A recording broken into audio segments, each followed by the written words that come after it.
and welcome back for another one of our talks. Today, obviously by the video title, you know that I'll be discussing my favorite products from 2020, and I have not a super long list, but a good list of things I'm going to go through. So the first category will be skincare and beauty, so makeup products. The next category will be products that I just used a lot, whatever it was, something that I just used a lot. The next will be paper things that I used a lot. And last will be food and candy because I can't help myself. Gotta talk about candy. So let's get right into it. Of course, if you are not, please subscribe down below and don't forget to like this video. And that way you will not miss any more of our talks. So for our first category, we have skincare and beauty. And the first thing we're going to go through is our skincare products, the skincare products that I loved. The first thing is something that I got recently in the last couple months, and that is a Matcha Hemp Hydrating Cleanser from Crave Beauty. Of course, I'll link all of the products down below, so if you think that something might work for you, feel free to pick it up, of course. So the Matcha Hemp Hydrating Cleanser has matcha, hemp seeds, oats, almonds, vitamin B, and sodium PCA. What drew me to this cleanser was Hiram's YouTube channel is what told me about it, but the reason I bought it was because I have really dry skin, horribly dry skin, and I'm always on the hunt for a good cleanser that makes the skin feel clean but still not drying and your skin doesn't have that intense tight feeling after you've washed it. This doesn't have that at all, so I highly recommend the Matcha Hemp Hydrating Cleanser from Crave Beauty if you struggle with really dry skin. I only use it in the morning because I really don't need a lot of stripping in the morning, if that makes sense. I load my skincare up at night. And the next product is the Cerave Skin Renewing Night Cream. I love this little thing of night cream. I found this at Ulta not too long ago, but I picked it up because I ran out of the Tula 24/7 moisturizer, which is a really good product. That would have been on the list as well, but this product blew me away. It's so thick and so hydrating, and like I said, I have really dry skin, and I need all the moisture I can get, especially at night. I hate waking up with that tight, crackly skin feeling. You definitely know what I'm talking about. This knocked it all away. Love this moisturizer. Really good night cream. Next, we'll move on to makeup. So the first thing, I fell in love with this. I didn't think that I was gonna like it. I picked it up at Ulta. You've probably heard of it. It is the Tula Face Filter Blurring and Moisturizing Primer. It's almost gone. I probably have like one more use out of it. And it lasted me a long time. I think I picked it up in August. I love this product so much. I could not recommend this to you anymore. It is absolutely wonderful. I don't know necessarily about the moisturizing part of it, but face blurring, absolutely. It's almost like it transforms into the color of your skin when you put it on. It is so good. So if you've never used this, this is the smallest bottle that they make, but they also have one size bigger. So this one's 1 fluid ounce, and I think they have, I want to say it's 1.5, it might even be 2. But it, of course, is a bit more expensive. Tula can get a little bit pricey, so I was really hesitant to try it, and now I love it. What am I gonna do? The next product is a liquid blush. I am a powder blush girl through and through. I've never used liquid blush, but this is a liquid blush from Selena Gomez's line Rare Beauty. She only released it with Sephora, so when I took a trip for the weekend to Alabama, to Birmingham, I actually picked it up at the Sephora in Birmingham. I love it. I love it. I'll never go back to powder blush. It's so good. I'll try to... How creamy it is. It is so good. It's super pigmented too. Like, I have to put it on the back of my hand, use a beauty blender to dip it off, and then put it on my face, or else it's just like clown color red. Really bad. It's a good product. It's a really good product. Super pigment. If you like a really rich red blush and you're okay with a cream blush, liquid blush. Sorry, it's not cream, it's liquid. This is for you, definitely. So that's the liquid blush in the shade Joy, by the way, Joy, from Rare Beauty, Selena Gomez's makeup line. The last makeup product is the Kylie Jenner eyeshadow palette. It just says pressed powder palette. Ooh, that's a tongue twister. But this is what it looks like. It is just a little small one. I got it from Ulta as a free gift. I never would have bought it on my own, I'm gonna be totally honest. I don't really spend very much anymore on makeup, but these are the colors. So you can see that there. Very neutral, warm tones, which is perfect for me. If you have blue eyes, you need to be using orange, warm, toned eyeshadow. I promise it will make those blue eyes pop, definitely. But this palette is really, really good. I can do my whole makeup look with just this girl right here, and that's it. Highly recommend that. We have one more makeup product, and I just bought this last week. I've used it 3 times, 2 times maybe, I'm not really sure. But this is such good foundation. So you just requires a little bit of shakes. This is from Morphe, the Hint Skin Tint. And it is a dropper, so you can see it there. It only takes me 2 drops to do my whole face. I'm not kidding, 2 drops and that's it. It is really good. It's probably, I would say, medium coverage and then very buildable. So if you like a more full coverage foundation, you could get this. It was $17. I haven't given you prices on anything, but everything will be in the description box. This was $17 from Ulta. I was really hesitant at first, but I actually really liked it. So I highly recommend the Hint Skin Tint from Morphe. The next category is products I used a lot. So it's just a couple of things here. My first thing is my Hydroflask. Here she is in all her beauty and her cute little stickers.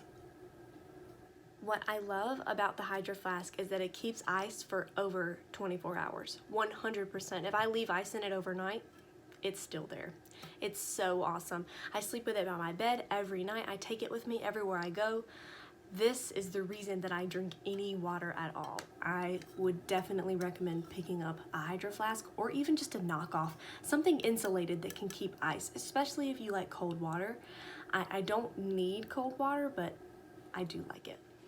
The next product is my Henge-Doc setup for my MacBook Pro. I actually created a sort of DIY Henge-Doc, and I'll insert a video in the next clip. This is the monitor, and I got this from Sam's. And if you look in the back of it, I don't think you'll be able to see. Oh yes you can. It's the power cord and then one HDMI cable, and you connect the HDMI cable directly to the monitor into an HDMI to Thunderbolt adapter, as you can see here, and then plug that into your laptop and make sure that the laptop is charging. So if you had a Henge-Doc, it would obviously hold the laptop in place, and all you'd have to do is literally just insert the laptop into the Henge-Doc. All of these plugs would just plug right up. You click the space bar a couple of times and you're good to go. So this is basically a Henge-Doc DIY setup using a file folder basket that I got as a desk set from Amazon for my sister, and I basically turned it into a Henge-Doc, except not really, if that makes any sense at all. It's so useful. I really love it. Definitely one of my favorite products from 2020. I hope that made sense and that was easy to understand. I'll insert a picture of the Henge-Doc that I use at the church that I work at up here so that you can see what a Henge-Doc actually is and less of just my DIY version. The next category is paper things that I use a lot. Things that I use throughout the year a lot. Strictly paper. Kind of rare these days, especially with all the iPads and the tablets. It's really easy to get everything that you could want on an iPad. No need for a notebook anymore, but I'm a person that prefers paper books, paper notebooks. So here are a couple of paper things that I used a lot. The first is my prayer journal. This is a notebook that I got from TJ Maxx. The company is Fringe. It's a pretty basic notebook. I'll show you the back. I still have a lot of pages left. But that's kind of the setup. It gives you a spot for the date and then endless lines. I do use the back of notebook paper. I'm not one of those OCD people that likes to use one side. But I usually start every prayer off by addressing God, thanking Him for whatever was on my mind that day, honestly. And then I go into, things that I need, things that others might need, and then hopefully by the end of it, there's usually a lot more peace. My favorite thing about journaling my prayers is that I get to flip back through the journal and see how God answered that prayer. I really encourage you to get a prayer journal. It will absolutely change the way that you do quiet times. I typically prayer journal at night. The morning time is usually more, I don't really like the word meditation, but that's kind of what it is. Reading scripture, studying scripture, and attempting to memorize passages. And I do write during that time, but it's not usually when I write down prayers, if that makes sense. The next product is the planner that I used this year, and I picked her up a little bit late. It wasn't until May, mainly because you know that we went into quarantine and everything was canceled. All of the things that I had planned for the summer for my kids at church was all canceled very quickly. Thank you, COVID. But if I would have been able to plan, this is the planner I would have wanted. So this is the Erin Condren Academic Planner. What I love about it is that it has endless notebook pages. So I'll flip to one of the months. How about September? September was a pretty busy month. But I color code all of my planners based on the classes that I have, and I usually write the key over here. So those were all the classes that I took, and then also FABCs, the name of the church that I work for, and then of course important things, the BSU has something, and then I have a color strictly for me for appointments and things like that. I love planners. I love planners so much, but this one's awesome. So after the calendar page I showed you, you have a section for goals, events, and notes. But this was the October goals and notes. Obviously, I didn't really use it. I'm not really a monthly goals kind of girl. I typically set goals at the beginning of the year and take many steps to get to the bigger goals, if that makes sense. So I guess the mini steps would be goals.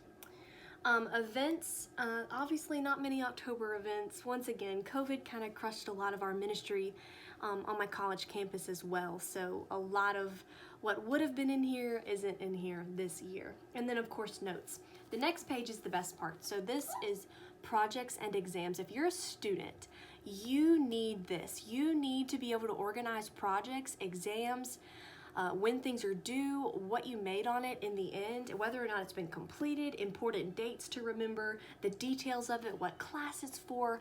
There has to be a way to organize that, and this page provides you so many spaces to be able to do that. I highly recommend Erin Condren's Academic Planner if you are a college student. It has been great, and I actually have most of 2021 in here, and I will be continuing to use it this year. The last paper product is my recipe notebook. I print off recipes all the time. I save them in my photos all the time until eventually a night comes around when I'm like, we need to try something new. It's time to attempt to make something new. We'll make it. If it's a really good recipe that I like, it immediately goes into the recipe notebook. So I'll give you a couple of things. So like my mom's homemade ice cream recipe is in this notebook, along with classics like the typical chicken marinade we do, crock pot mac and cheese, our steak marinade, cornbread muffins, peanut butter cookies, like all of the desserts and a lot of entrees are in here, and some of them are actually from HelloFresh. I kind of cheated and wrote down the HelloFresh card recipes into my recipe notebook. So here's one for apricot chicken. This one was so good. I don't know if you'll be able to find this, but it's so good. You've got to try it. Really, really good. Maybe one day I'll be able to make that on camera and post it up so that you can try it as well. It's really good. If you like sweet sauces, you'll really like that. So basically, any recipe that I enjoy or that my family enjoys, it goes in this notebook so that when I one day move out, I'll be able to take it with me and still have those classic family recipes along with those fun new ones that we found on Google. I have one last product for you, and I'm really excited about this one. This is actually a Christmas present from my boyfriend Jeff. All blue Sour Patch Kids. A whole bag of all blue Sour Patch Kids. I literally almost cried when I opened this. I'm like a candy, just fanatic. I love candy, and believe me, I've tried to replace this horrible sugary stuff with alternative things like fruit or the Smart Sweets, and they're okay, but nothing compares to this classic blue. This is a 2-pound bag, and I have really done some damage. Today's New Year's Eve, and I got it on Christmas. I've eaten more than I would care to admit. Really, really good. He actually ordered them from SourPatchKids.com. They allow you to custom make your own bags. If you really love candy or just Sour Patch Kids and you have a favorite color, highly recommend SourPatchKids.com. And that brings us to the end of my favorite products from 2020. I'm sure there are a million others that I could mention, but for the sake of time, I will stop there. Don't forget to subscribe and like this video so that you don't miss any more, and I will see you next time.